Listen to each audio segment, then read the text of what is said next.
In this episode, we're going to talk about one of the evergreen books that I've read. It's titled The Power of Your Subconscious Mind, written by Dr. Joseph Murphy. A bit about Joseph Murphy before we delve into the book itself. Joseph Murphy was born in Ireland. He was the son of a private boys' school headmaster and was raised a Roman Catholic. He studied for the priesthood and joined the Jesuits. In his 20s, an experience with healing prayer led him to leave the Jesuits and move to the United States, where he became a pharmacist in New York because by then he had a degree in chemistry. There, he attended the Church of the Healing Christ. In the mid 1940s, he moved to Los Angeles, where he met religious science founder Ernst Holmes and was ordained into religious science by Holmes in 1946. Thereafter, teaching at the Institute of Religious Science. A meeting with Divine Science Association President Irvin Gregg led him to being reordained into Divine Science, and he became the minister of the Los Angeles Divine Science Church in 1949, which he built into one of the largest New Thought congregations in the country. In the next decade, Murphy married, earned a PhD in psychology from the University of Southern California, and started writing. After his first wife died in 1976, he remarried to a fellow divine science minister who was his long standing secretary. He died in the year 1981. The book, The Power of Your Subconscious Mind, was originally published in the year 1963. And the copy that I have with me, I guess I've got it in the year 2016. And I've been reading that book like a couple of times. I've read it. It has got like 20 chapters in it. These 20 chapters in the book cover different aspects of our lives, like finding peace, finding happiness, of course, building harmonious human relations, and to remove mental blocks, and also to remove our fears that are so deeply ingrained. And the best part about this book is that it's written in such a simple and succinct language that anybody can easily grasp the essence of it. The author made sure that he doesn't use a lot of complicated verbatim so that the reader shouldn't get confused and lose the essence of what he's trying to say. So to make that happen, Joseph Murphy was pretty simple in his writing throughout the book. And all right, so the underlining theme of this book is that there are many thoughts that are ingrained in our subconscious mind, and sometimes we we tend to not really pay much attention to those ingrained thoughts, and we just go about living our lives. But think about it. Deep down, if our thoughts that are ingrained on our subconscious mind are that of negativity and fear, do you think we'll actually accomplish much in our life? I don't really think so, because consciously, whatever we've absorbed, let's say if we just had a bad experience while swimming and we have ingrained that thought so much that it has been imprinted on our subconscious mind that now whenever we go near water we are just panicking.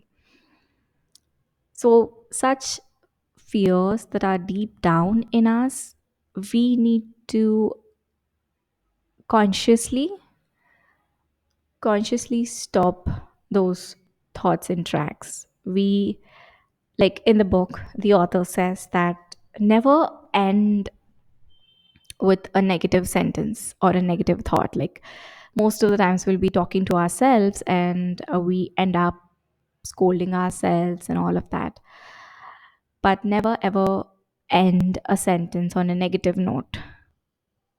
Like, for example, instead of saying, I can't do this, you can tell yourself that I can't do this yet.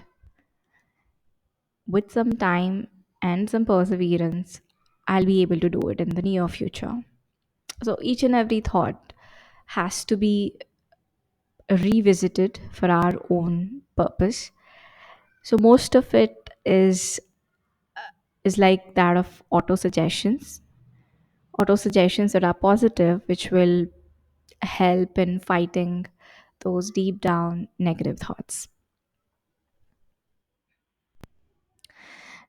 The book is peppered with biblical verses wherein the author would put up a quote from the Bible and would then go on to explain that the meaning underneath is nothing but the power of your subconscious mind, how it operates, the way it functions, and all of that.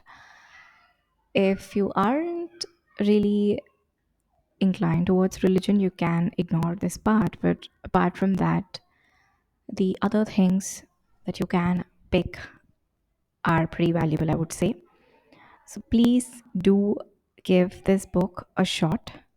You might feel like the author repeating himself very much again and again, but that's probably one way of making our self believe that it's the subconscious mind that has greater control on our destiny.